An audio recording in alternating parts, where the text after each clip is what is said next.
Hi, this is our first installment from thefunofthehunt.com. We're going to be talking about wind-up toys.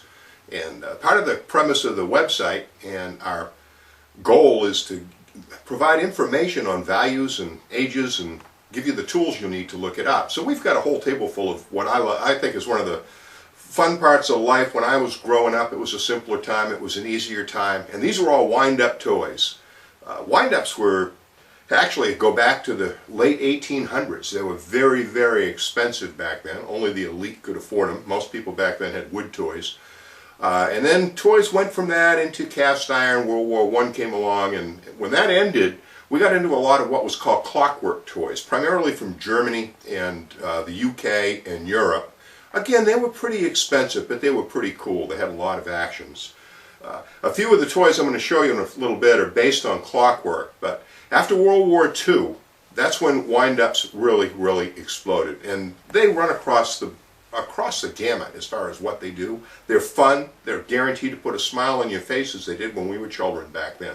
Some of the ones we've got here, the oldest wind-up toys, actually have a key wind that goes with it. It's separate from it, and you would get in, put the key in, wind the toy up, take the key out, and then let it go.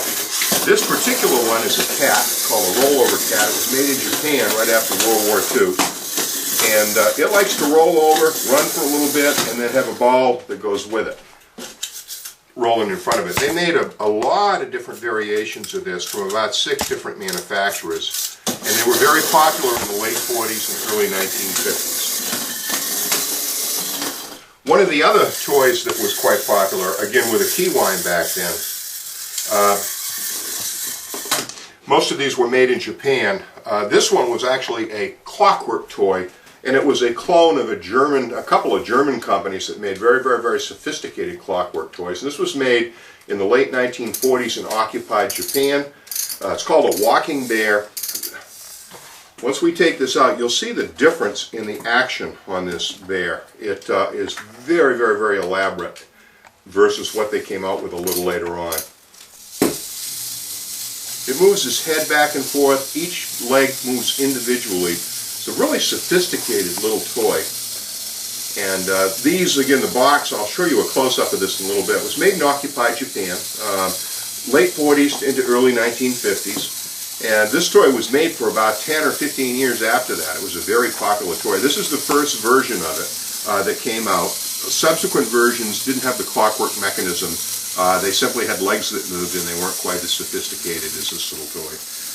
And then along with this, they came out with a whole bunch of different things as these guns. This is actually a pre-war toy. This was made by Chen here in the United States. And this originally had a native boy on the back, and that had a harness that went to the front of the alligator's mouth that snapped. And as it went across the floor, his mouth snaps up and down. The native boy actually had ropes on there, and he would go up and down with it. And this was U.S. made. These, I'll try to go through some values. This, if it had the native that they make reproduction, but if it had the original native in this shape right here, this is about $150 to $175 toy. The original walking bear with key wound and clockwork should be worth between $75 and $145. The little cat here that was key wound that we looked at earlier isn't as high a dollar. You can buy those on eBay or somewhere around if you want to collect them, loose without a box like this, for sometimes $25 in a box. It's going to bring $35 to $55. They made a lot of these toys. Like all toys, condition is everything. And you'll notice most of these are mint in the box. That's the way I collect them. And that's the way I like to find it. By the way, everything you see here was bought at a yard sale. And some of these toys like this that I just went through, loose like this, is worth, $20, $25, was bought for $2 or $3 at a yard sale. When Japan started really gearing up, they made a whole bunch of different versions of toys. Most of these showed up in dime stores across the U.S., and you could buy them for 5 or 10 cents. This is one, if we can get it to work. It's called a Wonder Bunny. They made a lot of different versions of this. This starts out slow, and then goes fast, and then goes back slow. Very simple pretext, but they sold a couple million of these. Again, condition is everything. That's not a high dollar toy, but mint in a box like that, that's worth $25, $35. Sometimes in some auctions they'll bring even $50, $55. This one's called a Frisky Puppy. This was made by a company in Japan called Alps that went on to become one of the better known Japanese companies. And you can see this has different actions. It just likes to jump up, spin around, it'll jump up and down, and that's all they did, but they kept us very, very, very entertained as kids. Now, one of the other ones you'll see out here that was actually one of the rarer ones right now is this Jolly Chimp with a hula hoop. This came out in the 60s with a hula hoop craze that came out. And he doesn't do much other than rock back and forth and do the hula hoop. But mint in the box, this is a hard toy to find because the hoops disintegrated and they didn't age well. Anything with clothes on it had a tendency to dry rot or get worn or thrown away. You'll see some of the other variations that we have here. This is made by Irwin. This is called a crawling baby. This is actually late 40s too. It's got an integrated key, but this has got some very, very realistic crawling actions for a baby. And there goes the elevator.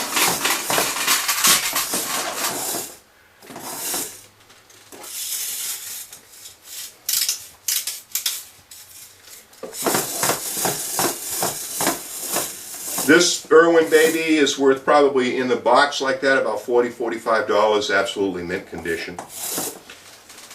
And nothing was too small or too big or too fancy when it came to wind-ups. This was a very cheap toy produced in Japan. It probably cost a nickel in a 5 and dime store. Didn't do much, just bopped around. Loses its hair as it goes. But they were fun for stocking stuffers in the wintertime, and again, for kids, they had a lot of fun. One of my favorites is this Hoop Bunny. And this has got the ugliest face going, and all this did is sit here and twirl a little hoop on his arm.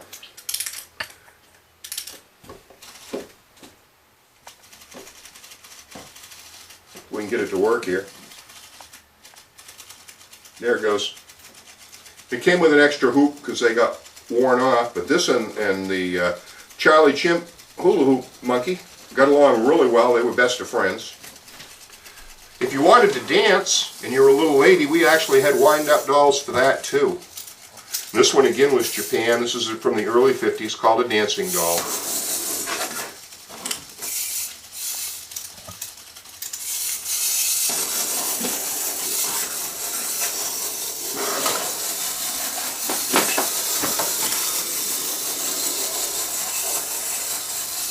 And that's all she did. But it was fun to wind it up and let it go. Many of the toys back then actually had what they called bump and go features, and I don't have any here on the table right now, that would go to the edge of the table and then turn back and not go over the edge. And here's Santa. Santa was one of the simpler actions. It just sat there and went back and forth, but every Christmas it was a great stocking stuffer. Many of those had the same action with Santa Claus and didn't do much. They just went back and forth. One of my favorites is a little bit larger toy, and that's called this Acrobat Puppy that was put out by TN in Japan. And we've got to make a little room for this fella because he really is one of the more lively wind-ups out there. And they called him Acrobat Puppy because he liked to flip. Now that's kind of cool. Whenever I do talks in church groups, if you had one of these, it always brings a grin to everyone's face. Of course, we had a supply of American companies that came out with wind-ups. Marx being the largest manufacturer of toys in the world. Most of those were boy toys, cars, trucks, planes, and trains. This was their sparkling climbing tractor, and this actually shoots sparks out the top as it crawls across. These were made, the tractors were actually made in the 30s right up through to the 70s. They went from all tin to plastic and in between until Marx finally went out of business in the late 70s. That having been said, these toys are fun to play with, but one of the things you got to look out for is this is kind of neat. This was actually done on a real chassis modeled on a toy that came out in the 1930s, produced here in the U.S. But this particular toy, which was bought at a flea market and sold as original, of the Lone Ranger, just rocks back and forth and runs his hoop. This is a fake. This is a reproduction. A lot of people get taken on these, and if you look at this carefully, you'll see somebody has actually painted this with some kind of a dingy paint to age it.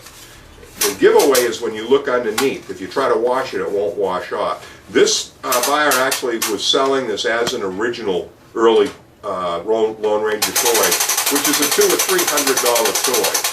The reproductions in mint shape, they still have some collectability now because they stopped doing it. They got in trouble because of trademark violations, but might be worth $25, $35 in mint shape.